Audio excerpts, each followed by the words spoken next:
Hey, good afternoon. This is Charles Felix with Cannabis News Florida, and we're back at FMCCE in Orlando, Florida. There's still time for you to come down if you'd like to see us. And I'm with Joe, the CEO of Fino, a new cannabis MMTC here in Florida. Joe, welcome to the show. Yeah, Charles, great to be here. Thank you. Actually, you just, I'd never thought of this before. Joe, the CEO of Fino. No, I like that. I like the alliteration. You need to have a shirt made up That's like right. that. So, Joe, tell us a little bit about your background, how you got involved with Fino, and tell us why you're here. Happy to do so. So, in my prior life to cannabis, I was in media for many, many years with a company called iHeartMedia.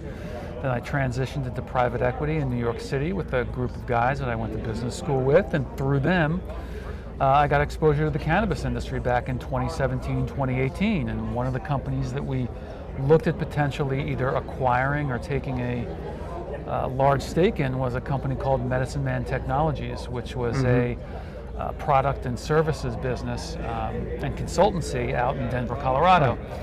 And we ended up not taking a position, but I really got to know the company and know the industry, at least in Colorado, and loved it. And unlike traditional media, radio, television industry that I had spent many years in, cannabis was growing, right? There were tailwinds instead of headwinds, That's right. Exactly. certainly in 2017, 2018. So loved the industry, and when I left, they had said to me, hey, if you know anyone that'd be interested in joining our board and perhaps could operate, please let us know. And I said, I'd do so. I got home, I started thinking about it. I asked my wife, as any good husband does, he asks his spouse if this is something that they would be agreeable to. Because I said, this sounds really interesting and compelling. And it's all new, new industry. And her first response was, what do you know about cannabis? And I said, you're right, very little. And I said, but what this company's looking for is someone to help them scale and grow. Right.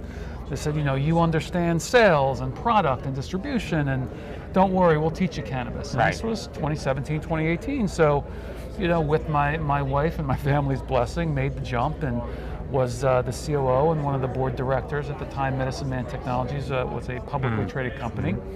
Then an opportunity came up in New Jersey for me to be the East Coast COO of a company called TerraSyn, which obviously still exists today, a rather large MSO. So I did that, but I stayed in touch with a bunch of guys, many of whom were based here in Florida, and we all got the idea to put the band back together and try to start our own thing. And the premise behind it was, look, we have all, at this point, 8, 10, 12 or more years of experience in the industry. It'd be great if we can go off on our own and take all of the lessons we learned and paid so dearly for working at these larger MSOs and do our own thing. So we had a small group of folks, still do.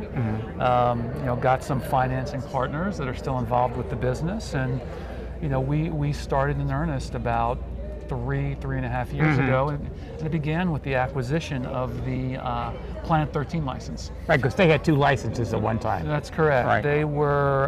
They had the original Harvest True Leaf license. That's right. And then with their announced acquisition of VitaCann, they had to divest of one. That's right. So we came along and reached an agreement to acquire the Planet 13 license, which we did. And we've largely spent the last year and a half, almost 2 years, getting our grower processing facility built out in Felda, Florida, down near Fort Myers. Right. So obviously not a wholesale market. So we've spent a year and a half, 2 years doing that.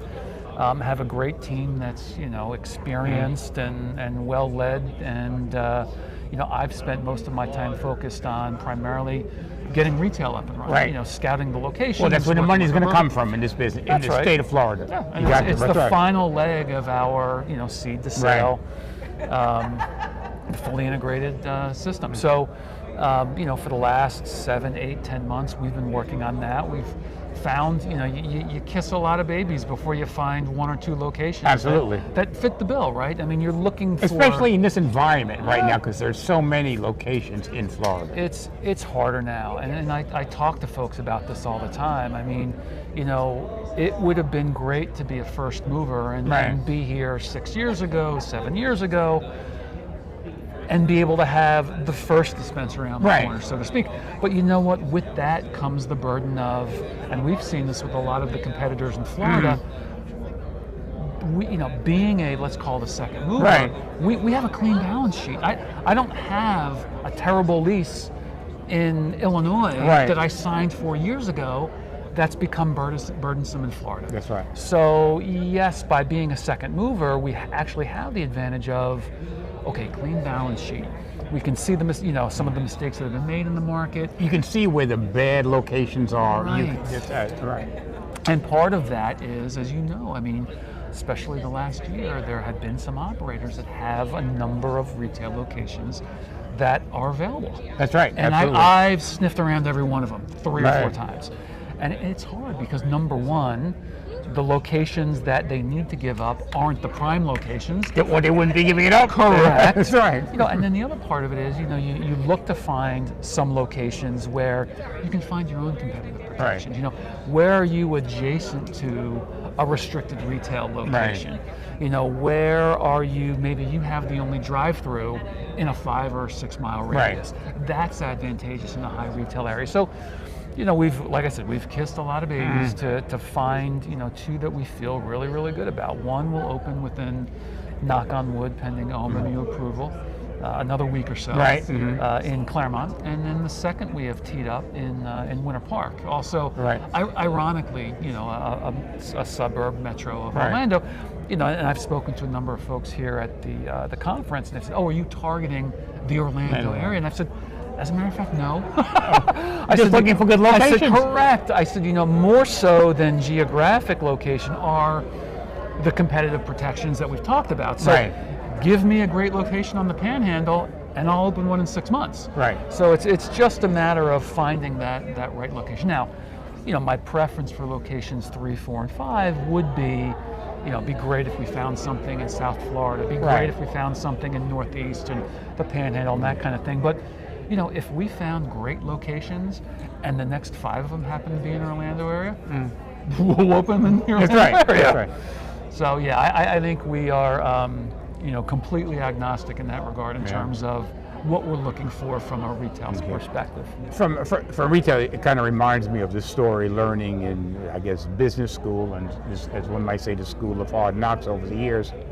It's kind of the McDonald's theory, per se. Is they let Burger King go in first, see if they made it or not, and then spend a little bit more money. That's right. As opposed to being the first one on the block and saying, well, all of a sudden, I got to close the location because it's not working. And by the way, that's an interesting analogy, because the reason that works for McDonald's is McDonald's has, and we know it and they know it, a better product than Burger King. That's not subjective. That's just me saying based upon annual sales. That's right. And their 50-year plus history. We hope, we expect, hope, and feel that we have a similar advantage. I mean, our cultivation and processing expertise, and the folks on our team that are and you have one great grower out there too. Correct. I mean seriously. Correct. Yeah. I mean, Darren's spectacular. The team is spectacular. So we feel that we can have a very similar type of approach where, you want to find geographic protections where you can, but if we have to go head to head with someone, you can. We're ready to do it. Ideally, what we do is we have geographically protected retail areas, and we have superior product and product offering, and that's a combination or mechanism. But again, a lot of that, the theory is you don't need to be first in the market. You don't need to be the explorer. I'd rather come in and understand what's out there, and then come in and build a better mousetrap. That's right. And and it works. It works. You let the others kind of experiment. And as we know in this industry, especially with some of the larger MMTCs that went out there early, thought that this was a great location, paid a rent that nobody in their right mind would ever pay. That's right. And they wind up closing the store because it doesn't pay. That's right. So those are kind of the explorers, the one that went out there and said, "Oh yeah, this is great because it's in a great location," but the reality of it is it was not. Yeah. And the thing is, people coming in now and building out have all that experience behind them, and you don't have to experiment those dollars, which actually could hurt an MMTC down the road. And you see that happening a lot now, and because they went out and for whatever reason, started spending ridiculous amount of rent Yeah. for locations. Well, look, that's part of the issue is that the game in our industry has changed so much, even in just the last 12, 18 months, is it went from a land grab for years. I mean, Right. when I got into the industry in 2018, it was a land grab. That's right. And in Florida, it was a land grab. That's right. I'm buying every possible location I need now. And you didn't have to make sure that economically every location could stand on its own. Right. And you could do that if you were publicly funded. Right. You could do that if you could go to the public markets and raise more money, or the private markets and Right. people were throwing money in the space. Right. Well, what's happened obviously is in the last couple of years that's changed. Now that's where the advantage of having a clean balance sheet comes in, because I'm not naive enough to think that TrueLeaf, as an example, is not very well run today, Right. or some of these other MSOs. But some of the decisions that were made 5 years ago in a very different financial environment have come back to haunt companies. Exactly right. I won't name who they are. You know who they are in Florida. Oh, yeah. You know who they are across the country. But when you're burdened and saddled with that, you can't necessarily take advantage of everything that a state like Florida has to offer, which is why we set up shop here in the first place. Right. Because, again, having started in Colorado and New Mexico and then overseeing New Jersey, Pennsylvania, Maryland, Florida, in my opinion, is by far the best state from a competitive standpoint to work in. Now, it's very ultra competitive, but come on, there's 20-something licenses now. Right. They're going to award a handful of licenses more. However, those awardees, it's going to take time to get those businesses up and running. Right. And right now, many of the incumbents in Florida have really pulled back on their expansion Right. plans because they overexpanded in prior Right. years, or they have debt they need to service, or they have a lease in Colorado that they can't. Right. So And they're trying to shed assets now to create revenue or create capital to be able to even expand any further. So look, we have a window. Fino Cannabis, I think, has a window of I don't know how long it's going to be. I'd be lying if I said how long I did. Right. It could be a year, it could be 2 years, it could be 4 years. But I think we have a window to really build a great company and a great culture in a relatively short period of time, in my opinion, in the state you want to do it in, which is Florida. And now's a good time because you see these other companies having really issues, so you can step in and make a mark. Whereas these other licenses, should they come out now, they're a year and a half away before they can even sell a product because they got to grow it. Well, we know it because we just went through it for the last 2 years. That's what I'm saying. And you went through it actually at a good period of time. Yeah. Hindsight tells you that because the market shifted in the last 2 years, that you're seeing a lot of MMTC shed assets, and you're coming in and seeing where the mistakes were made and where the locations are. And so I think it's a great time. Sometimes, sometimes you're good, sometimes you're lucky. You need a little bit of both. I've found in business. It's not too bad to come in as a latecomer. So I can tell you that. Well, the other part of it is, we might be the only company in Florida, the only MMTC operator that isn't despondent that rec didn't pass. That's right. Now, straight up, would our preference have been that it was on the ballot? Of course. Yeah. That being said, I would have had 2 dispensaries open. Right. Not that I can't take advantage of that, but let's say it's on the ballot 2 years from now and it likely passes. Right. At that point, I have 5 or 6 or 8 dispensaries, and then I double or triple my money in terms of revenue coming in.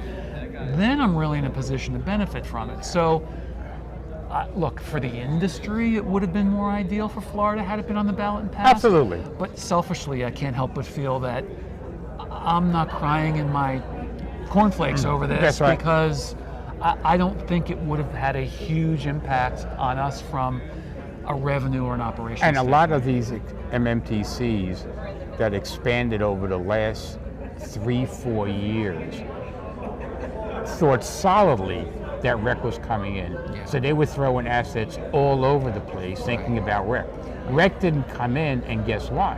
All of a sudden, the money that you had to basically back these places is run out. That's right. And that's your problem. So now you don't have rec, and you still got to make a medical product and have your business run on medical, which is a lot different than having it run on rec. And you know that from the other states that you've dealt in. Yeah. So when you focus on a economic condition for the MMTC to run on medical, and if rec comes, it's a bonus round, rather than set your example saying, well, I'm building this for rec.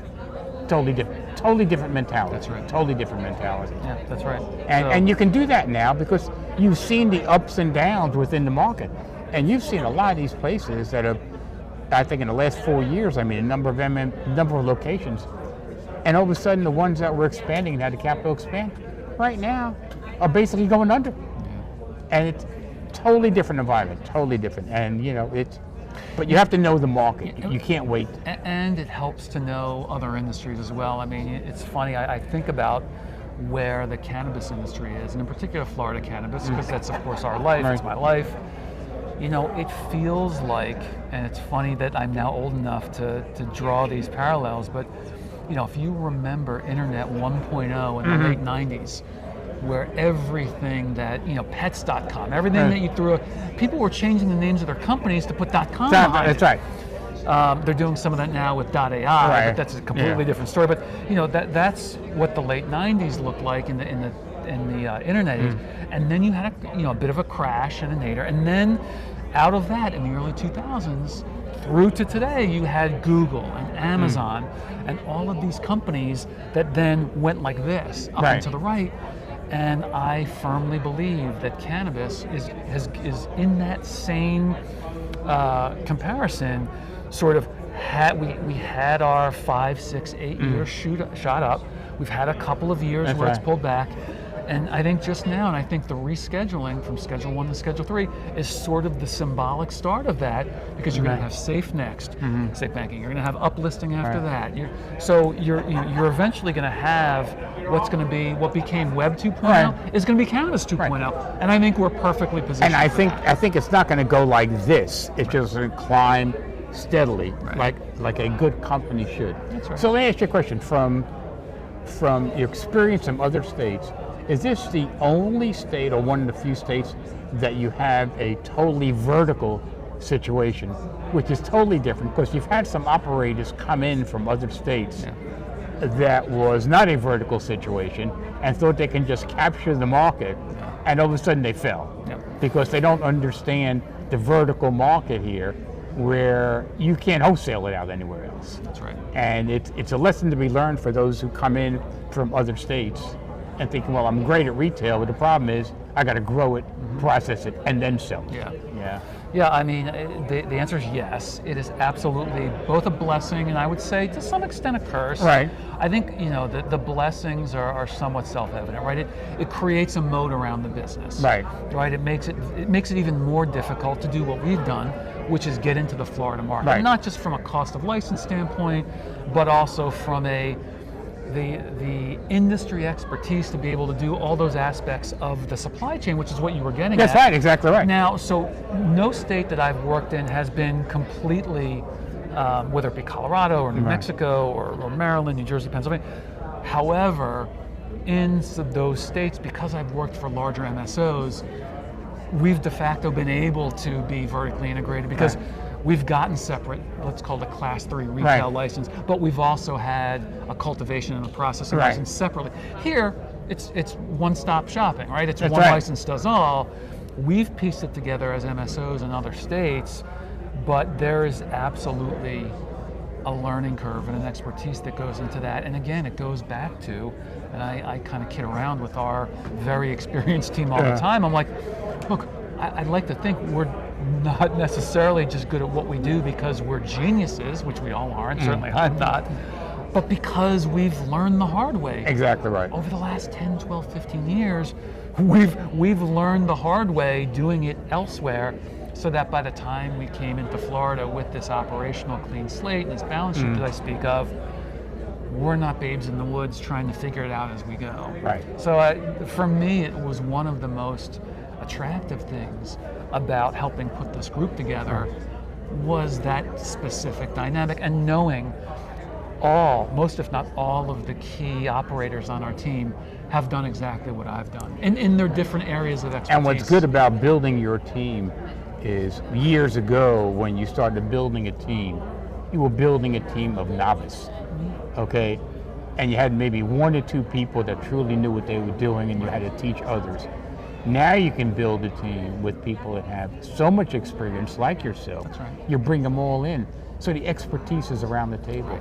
Years ago, you couldn't do That's that. right. And that makes a huge difference. It's important when you have a strong team because you're no longer operating in your own echo chamber. Right, exactly right. And I've had jobs, I'm thinking back, in this industry, but in particular in my prior life, where I was always the most experienced in the room, which isn't as great as it sounds, because then you don't, within your own company, if you don't have folks that you can bounce thoughts and ideas and what about this or what about that off of, it does make it a heck of a lot tougher to run your business. But again, if you have a core team of expertise across those different areas, and then hopefully run by, let's call it a generalist, who knows enough to be dangerous across all of them, but yet knows when to tap into those folks. And you can listen, and you can share ideas versus people who've never been in the business. Right. No, it's and again, it's actually a very interesting business model to think about, because a lot of other businesses that start off teaching, and now you have people that have gone through, as I would say, the cannabis school of hard rocks. I mean hard knocks, because there are a lot out there. There are a lot out there. It's the bonus round to be able to do, and you can capture it. So anyway, Joe, I appreciate you stopping by. Happy to do it. And so your new store, or the first store, is going to open up in Claremont. And God willing, this week. And I'll tell you the dates that you're looking at. This is the end of May. It's May 20 today. No, the May 30th today. So hoping the first week in June, the store will be open and you'll be selling. From your lips to God's ears. That'd be great. And again, thanks for stopping by. Of course, thank you.